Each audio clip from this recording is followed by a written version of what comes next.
Sejam bem-vindos a mais um programa A Psicologia do Espírito Imortal, pelo canal do amigo Rossano Sobrinho. E lembramos mais uma vez para vocês se inscreverem no canal do amigo, também se inscreverem no nosso canal, procurem lá no YouTube João Rocha, né, e façam a inscrição lá. E o programa Psicologia do Espírito Imortal é um programa que pretende estabelecer um diálogo entre religião e ciência, demonstrando que, em verdade, ambas se complementam e não se antagonizam como pensa a maioria. Estamos estudando a psique humana a partir da psicanálise freudiana, e no último programa nós começamos a estudar sobre o id, né?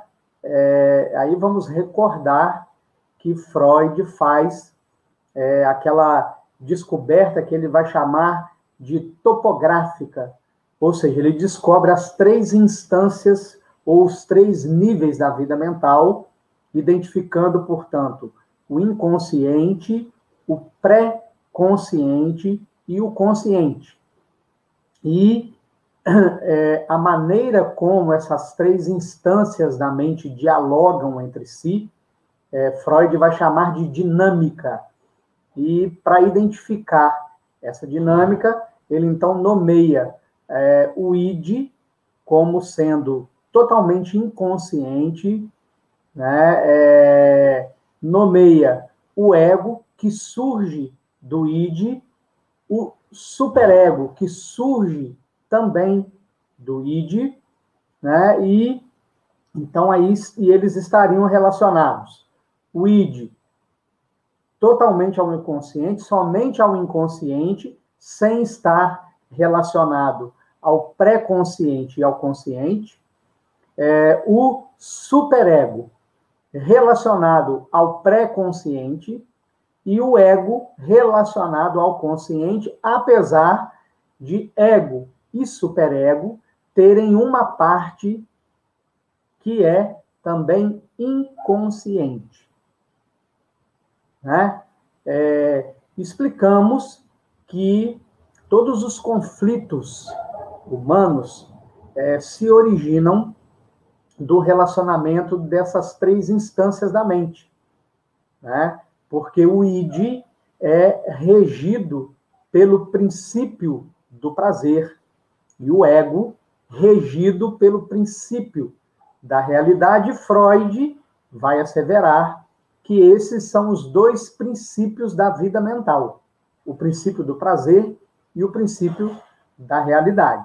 Fica óbvio que nem todo desejo, né, nem todo prazer pode ser realizado na realidade, no mundo objetivo, por conta das regras sociais.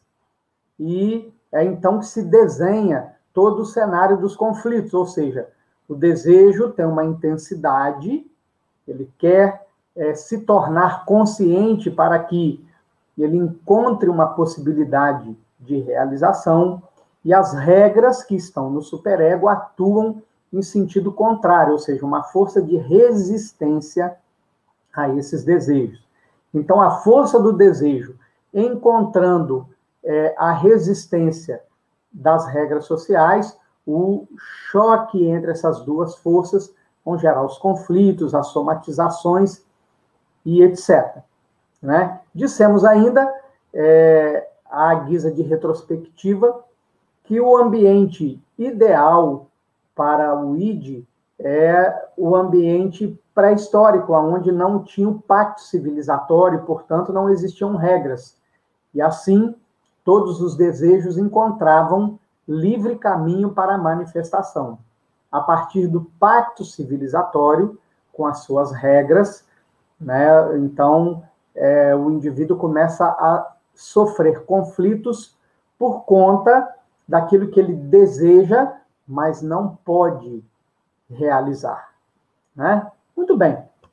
Hoje, então, nós vamos continuar o nosso estudo sobre o id, né? E aí,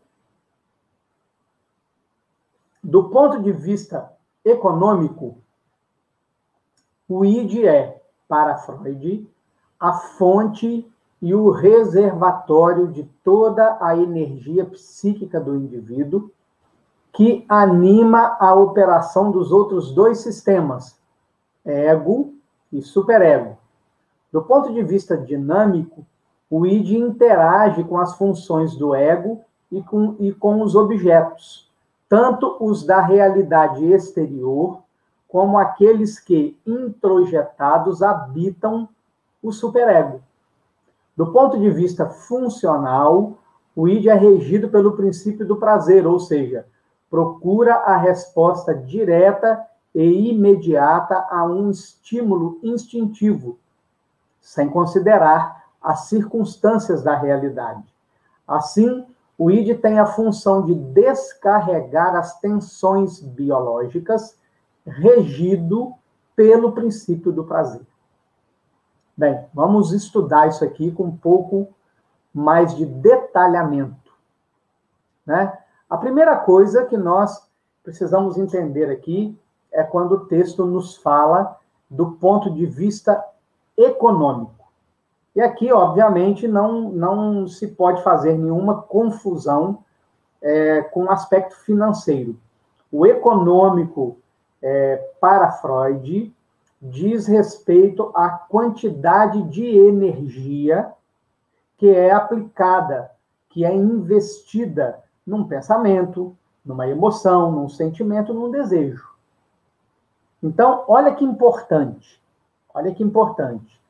né? Do ponto de vista econômico e, portanto, da quantidade de energia, o id é, para Freud, a fonte e o reservatório de toda a energia psíquica do indivíduo. Então, veja bem, o que Freud está falando para nós?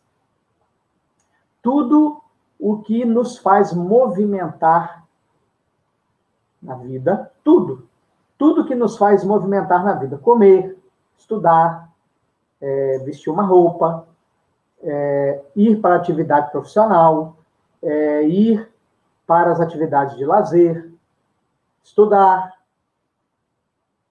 tudo tem como fonte de energia o inconsciente, o id.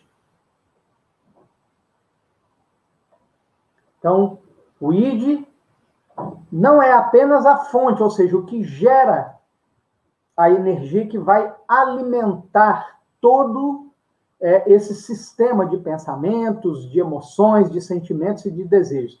Mas ele é também o reservatório, ou seja, preste muita atenção nisso.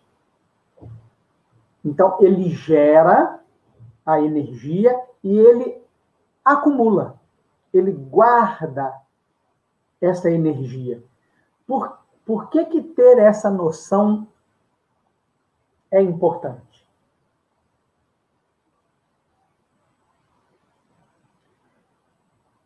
Porque mais à frente na sua obra, e nós já falamos disso, mas nós vamos repetindo para fixar, para se tornar mais claro, Freud vai falar que existe um nível mental e do ponto de vista econômico, né, e, portanto, a quantidade de energia, existe um patamar, existe um nível onde a mente está num estado de prazer. E o estado de prazer aqui, diferente do que nós possamos imaginar, não é o estado de prazer intenso de um orgasmo, nem é o estado intenso de prazer quando você adquire algo que você queria. Ou você realiza, por exemplo, uma viagem que você estava esperando há muito tempo. Não. O nível de prazer da mente é onde ela não está nem sobreexcitada, nem subexcitada. Ela está num nível que Freud vai chamar de princípio da constância. Então, nós vamos aí a terminologia que vamos usar aqui agora é totalmente nossa, né? Apenas por questão de didática. Então, é como se nós pudéssemos dizer que aqui, na horizontal, onde está o meu dedo aqui, é o nível normal de energia. Muito bem. Quando eu decido, por exemplo, trocar o meu aparelho celular, e aí eu vou para a internet, começo a pesquisar, vejo lá as minhas possibilidades financeiras, o que ela permite, se vão pagar alguma coisa no meu aparelho, isso provoca um aumento do nível de energia. E esse aumento, essa excitação causada pelo aumento de energia é desprazeroso para a mente, para o aparelho psíquico. E, portanto, ele precisa encontrar mecanismos de voltar para o princípio da constância, que é o nível econômico e, portanto, o nível energético onde a mente sente prazer, onde ela não está nem sobreexcitada, nem subexcitada. Ela está no nível normal. O mesmo exemplo nós podemos compreender com a questão da atividade sexual, né? Então, por exemplo, as preliminares causam excitação, aumento do nível de energia no psiquismo. O orgasmo é o retorno para o princípio da constância. Agora, imaginem, e aí por isso que é importante nós fixarmos bem a questão de que o id é a fonte, ou seja, ele gera a energia, mas ele é o reservatório, ele acumula a energia. Imaginem que uma excitação permaneça constantemente no aparelho psíquico, sem condições de retorno para o princípio da constância. Compreenderam? Vai gerar os transtornos de ansiedade. Vai gerar as angústias. Vai gerar a síndrome do pensamento acelerado. Porque houve uma excitação que não encontrou condições de ser descarregada e voltar para o princípio da constância.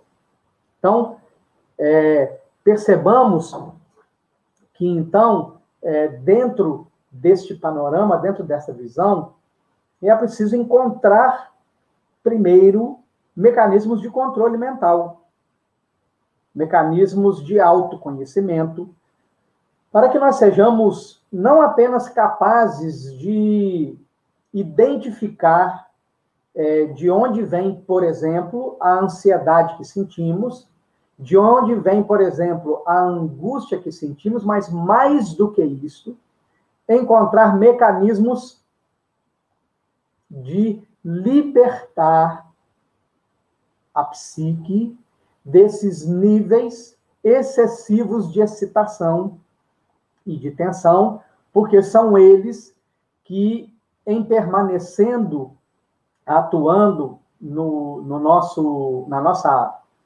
aparelho psíquico, vai produzir as somatizações,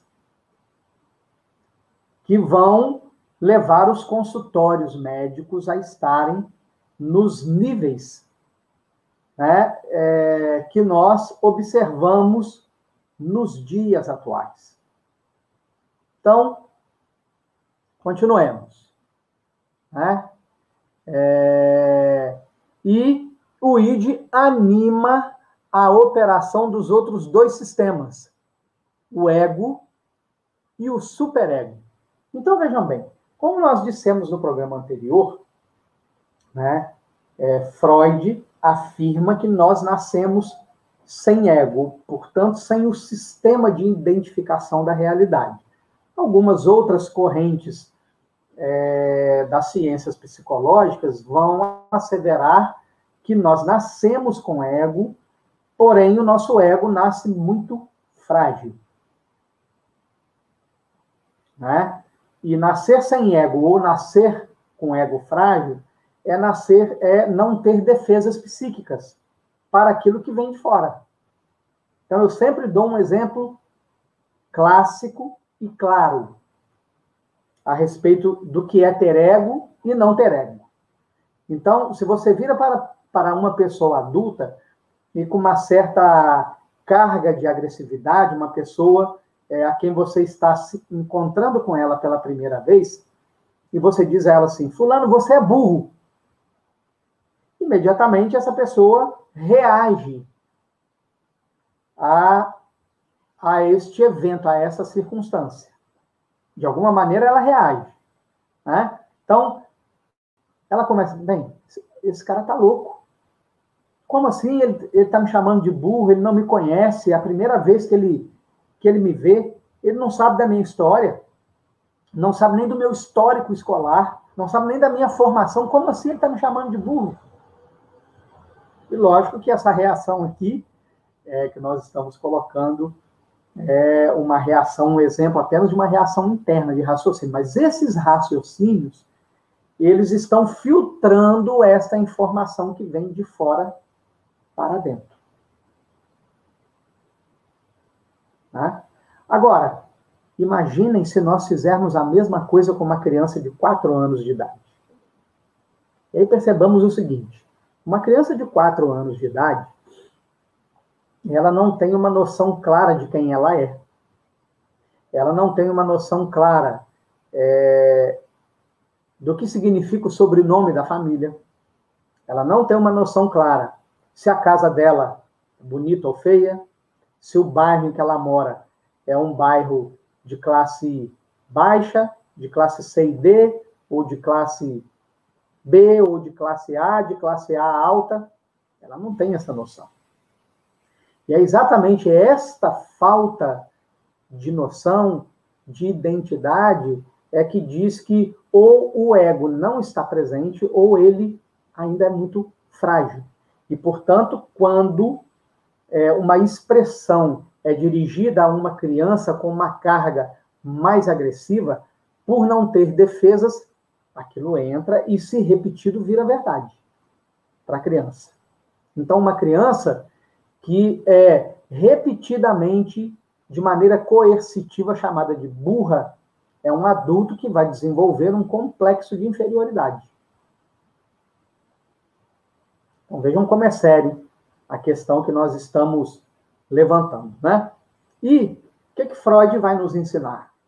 Freud vai nos ensinar que o ego vai começar a se estruturar a partir, mais ou menos, ali por volta dos 5 anos de idade, que é quando surge o chamado complexo de Édipo, que é identificado quando o menino se aproxima da mãe, ele quer ter um contato integral com a mãe, vamos dizer assim, e ele vê no pai um adversário para esse contato integral. Então, ele quer afastar o pai da mãe para ele ter a mãe para si.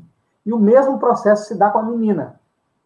A menina se aproxima do pai, vê na mãe uma adversária, e ela, então, atua para afastar a mãe do pai, porque ela quer ter o pai para si. Então, isso é uma fase que dura e que, após esta fase, né, ou seja, no decorrer dessa fase, é que a criança começa realmente a se dar conta de que o mundo tem regras. E como é que a criança aprende que o mundo tem regras? Através do complexo de castração. Ou seja, quando o genitor do sexo oposto começa a deixar claro para a criança que aquele tipo de posse integral que a criança quer ter sobre ele não é possível, porque existe um relacionamento anterior ao relacionamento da criança com o genitor, que é o relacionamento do pai e da mãe. Algo que, inclusive, os próprios adultos perdem noção depois que têm os filhos. Então, veja bem, a partir do complexo de Édipo, o ego se estrutura a partir do ídio. Olha que interessante isso. Então, ele começa a surgir a partir do id, e junto com o ego se estrutura o superego, o conjunto de regras, a censura. Né? E, portanto, como o id e o superego surgem do id, que é totalmente inconsciente, né? O ego e o superego existem para interagir com a realidade, acomodando as questões internas com as questões externas. Então, uma parte do ego e uma parte do superego são também inconscientes. E aí, olha que bacana, olha que descoberta que a gente vai fazer.